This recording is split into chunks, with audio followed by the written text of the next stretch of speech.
নমস্কাৰ। আগৰ ভিডিঅ'ত আপোনালোকে গম পাইছে যিহেতু আমাৰ ঘৰত ভাগৱত পাঠ তিনিদিনীয়া কাৰ্যসূচীৰে আৰম্ভ কৰিছিলোঁ। ভাগৱত পাঠৰ এয়া হ'ল প্ৰথম দিনা এয়া চলি আছে। এইখিনি পাঠকে পাঠ কৰি আছে আৰু এয়া কাৰ্যসূচী চলি আছে। এয়া হ'ল ৰাতি এনেকৈ ভকতসকল আহিছে।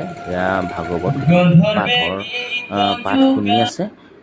এয়া ৰাইজসকল আহি বহিছেহি ভাগৱত পাঠ শুনিবৰ বাবে।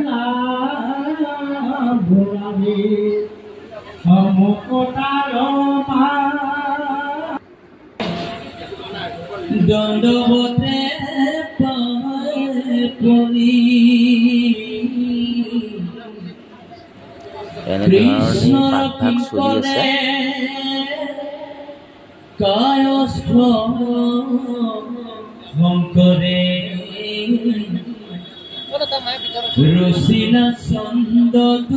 পাঠ চলি থাকোঁতে এয়া ভোগৰ ব্যৱস্থা কৰা হৈছে। এয়া ভোগৰ কাৰণে এয়া ৰান্ধনীশালত ব্যৱস্থা কৰি থকা হৈছে। সকলোখিনি ৰেডি হৈ আছে। সময়ে সময়ে ভোগ আৰু এনেকুৱা ধৰণৰ যিবিলাক পাঠত চলে সেয়া ব্যৱস্থা কৰা হৈছে ভকতসকলৰ কাৰণে। যিসকল পাঠ শুনিবৰ বাবে আহিছে, সেৱা ভাগ ল'বৰ বাবে আহিছে, সেইসকলৰ বাবে সেয়া সুবিধা কৰি থকা হৈছে। এয়া এনেধৰণে পাঠ শুনি আছে সকলোৱে। দিন ৰাত 24 ঘণ্টা পাঠ যিহেতু চলি থাকিব। ভকতসকল আহি থাকে বিভিন্ন সময়ত। এনেধৰণৰ সকলো পাঠকো আছে, ভকতো আছে, সকলো আহি পাঠ শুনি আছে।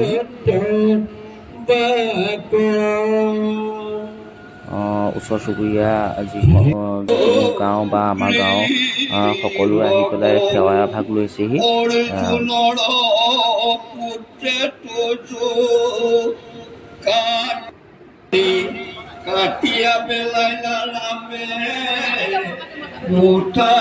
ভিতৰতো যিহেতু এইখিনিত অকণমান জেগাখিনি কম হৈ আছে, সেইকাৰণে ভিতৰতো ব্যৱস্থা কৰা হৈছে। খোৱা বোৱাৰ ব্যৱস্থাটো ভিতৰতো কৰি থকা হৈছে। আমাৰ যিহেতু অকণ আছে, ওপৰতো কৰি থকা হৈছে।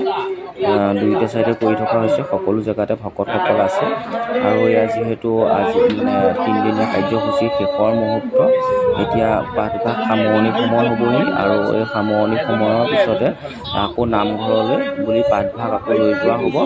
ভাগৱত ভাগ লৈ যোৱা হ'ব। এয়া এতিয়া সেই সময় হৈছেহি।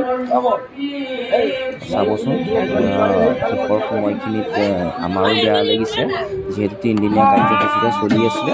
এয়া ঘৰৰ পৰা এতিয়া ভাগৱত ভাগ বিদায় দিয়া সময় হৈ পৰিছেহি। এয়া আহিছে মূৰত লৈ পেলাই ভকতে যিহেতু এতিয়া পাঠভাগ শেষ হৈছেহি তিনিদিনীয়া কাৰ্যসূচী। সেইকাৰণে আকৌ নিজৰ য'ত ভাগৱত ভাগ ৰখা হৈছে নামঘৰৰ মণিকূটত, আৰু সেই মণিকূটতে অনা হৈছিল। আৰু এতিয়া মণিকূটতে আকৌ লৈ গৈ পেলাই খোৱাৰ ব্যৱস্থা কৰা হ'ব। এয়া সকলোখিনি নাম গুণ গাই পেলাই আমি সকলো ভকতসকল ওলাইছোঁ আকৌ নামঘৰলৈ বুলি।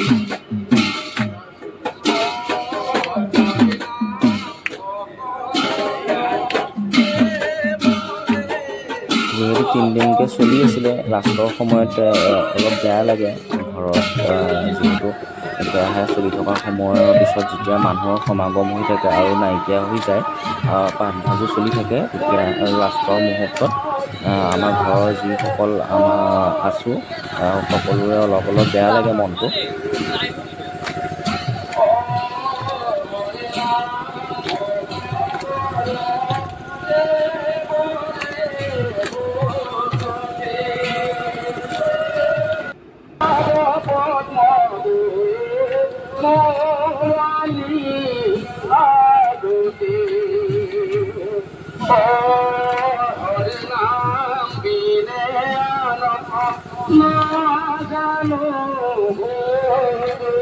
নাম কীৰ্তন কৰি পেলাই আমি সকলোখিনি নামঘৰত গৈ আছোঁ। ৰাস্তাৰে যাত্ৰা কৰি পেলাই, যিহেতু নামঘৰটো আমাৰ বেছি দূৰত নহয়, ওচৰতে, সেইটো কাৰণে আমি সকলোৱে খোজকাঢ়ি পেলাই আহি আছোঁ নামঘৰলৈ।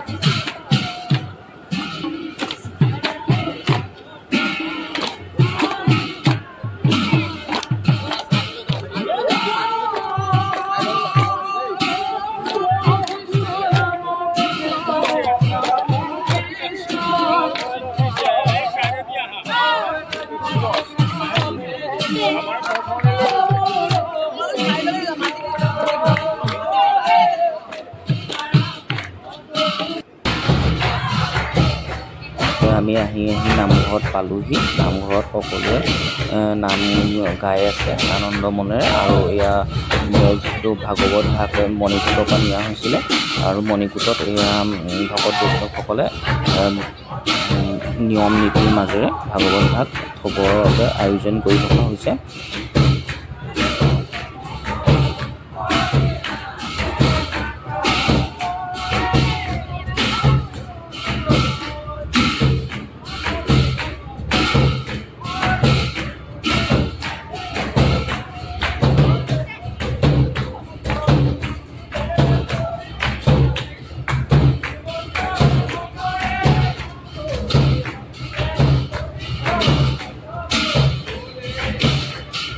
ইতিমধ্যে ভাগৱত ভাগ নিয়ম নীতিৰ মাজেৰে খোৱা শেষ হৈছেহি। আকৌ এতিয়া আমি সকলোখিনি ঘৰলৈ বুলি যাত্ৰা কৰিম। ইয়াত অকণমান নাম গুণ গাই পেলাই এতিয়া আমি আকৌ ঘৰলৈ বুলি যাত্ৰা কৰিম, যিহেতু ঘৰত আৰু কাম আছে। আৰু কৰ্ষণ হ'ব এতিয়া আকৌ প্ৰথম দিনাৰ দৰে আকৌ আজি কৰ্ষণ হ'ব। তাৰপিছত খোৱা প্ৰসাদ মাহ প্ৰসাদ আৰু খোৱাৰ ব্যৱস্থা কৰা হ'ব। আমি আকৌ সকলোখিনি এতিয়া ঘৰলৈ বুলি যাবলৈ ৰাওনা হ'ম।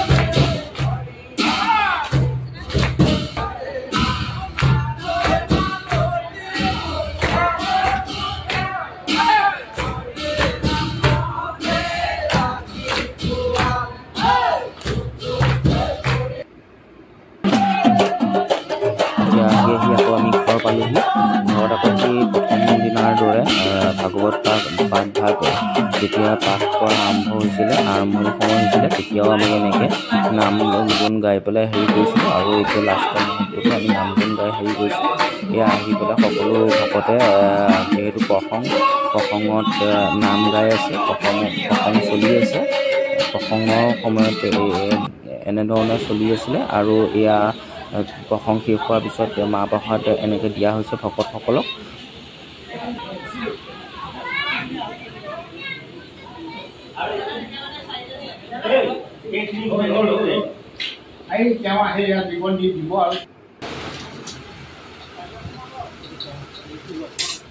তাৰপিছত এয়া নিৰামিষ ভাতৰ ব্যৱস্থা কৰা হৈছে, যিহেতু আজি লাষ্টৰ সময়, লাষ্টৰ দিন।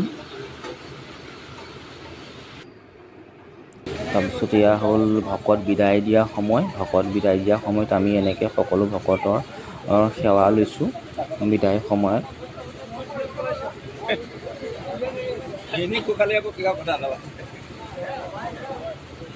যিহেতু দূৰ দূৰণিৰ পৰা ভকতসকল আহিছিলে, মায়ং, কাকি, নগাঁৱৰ বিভিন্ন ঠাইৰ পৰা আহিছিলে, সেইকাৰণে আমি সকলো ভকতক বিদায় দি পেলাই এয়া সেৱা লৈছোঁ।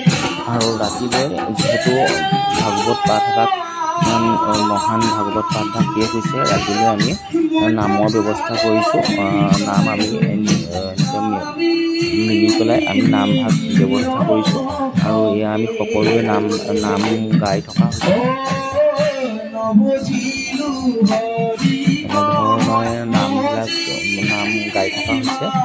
সকলো বহি কৰি চবেই নামত সহযোগিতা আৰম্ভ কৰি পেলাই গাই কৰি আছে সকলোখিনিয়ে।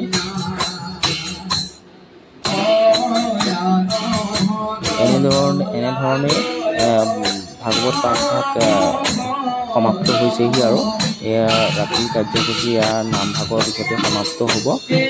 এনেকৈ আয়োজন কৰা হ'ল। কিবা ভুল ত্ৰুটি হ'ব পাৰে, সকলোৰে ক্ষমা বিচাৰিলোঁ। আৰু আজিলৈ ভিডিঅ'টো সমাপ্ত কৰি ধন্যবাদ জনালোঁ।